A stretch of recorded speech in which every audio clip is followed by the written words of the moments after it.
So y'all remember Kyle Rittenhouse, right? The Kenosha Kid. And when I say kid, I mean kid. He was 17 years old when he went down to Kenosha to protect local businesses from protesters who just decided it was their job that week to light businesses on fire, throw bricks through buildings, that type of thing. And just to jog y'all's memories, he got chased down the street, had Molotov cocktails thrown at him. One guy who was probably trying to be a wannabe Tony Hawk hit him with the skateboard. That probably hurts. Long story short, he ended up shooting 3 of these protesters that were basically trying to hurt him, and one of them actually had a handgun. In my book, pure self-defense. So fast forward, a year goes by, and one of the fathers of one of the guys that Rittenhouse defended himself against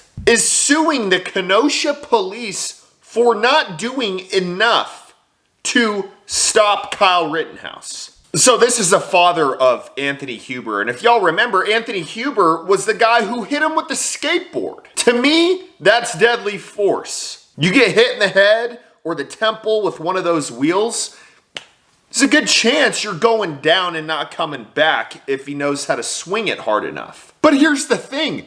The cops weren't around when Rittenhouse was running down the street. If the cops were around, he wouldn't have had to defend himself. The cops would have done it for him. After the whole thing happened, Kyle was walking down the street and finally was met by the cops.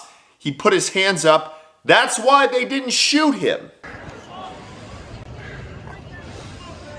I've had a whole bunch of people message me saying, well, no, he's white. That's why he didn't get shot. When you approach police and you have your hands up, even if you have a weapon on you, they understand that by the time it takes you to go down and grab your weapon, they have enough time to defend themselves. Maybe they should have taught that to the NFAC guy in Florida who shot that cop that just died a couple of days ago from that. 2 months after it happened. So the media is just totally attacking Kyle. And there's this new video that came out that's actually just been filed in court against Kyle as a new motion. And I gotta say, I have a ton of respect for Kyle. I can't imagine the fear he felt in that situation. I mean, it was pretty much his life or theirs, and he came out on top. But this video is a perfect example of understanding the concept of living in 2021. Everybody's recording something.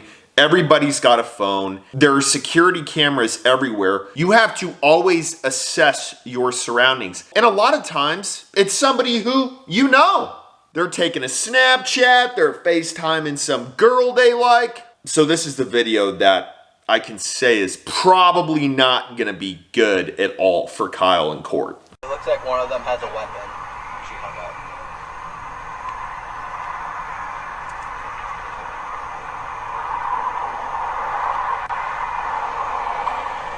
Bro, I wish I had my or I'd start shooting rounds at them.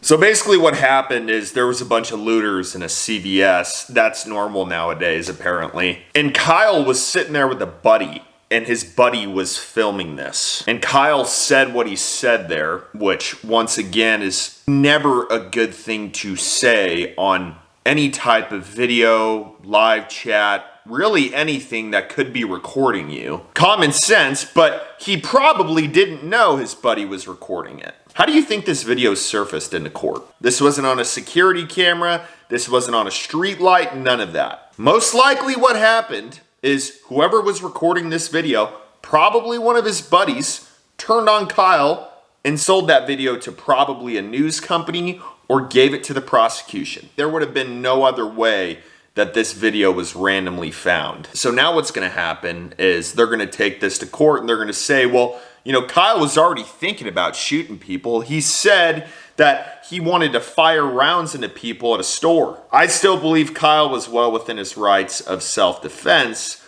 but this is not going to be good for him in court. And then during all of this, a police officer in Virginia was fired for donating to Kyle's defense fund. So you can't donate to somebody to give them the best legal advice and legal defense out there. Are you automatically guilty if you do that? Are you automatically supporting what he did? Or are you just a person who believes that he should get a fair shot? And you only gave him 25 bucks. It's not like he gave him half of his year's salary and was like, let's win this thing. He gave him $25. And he was fired over it. What a world we live in right now.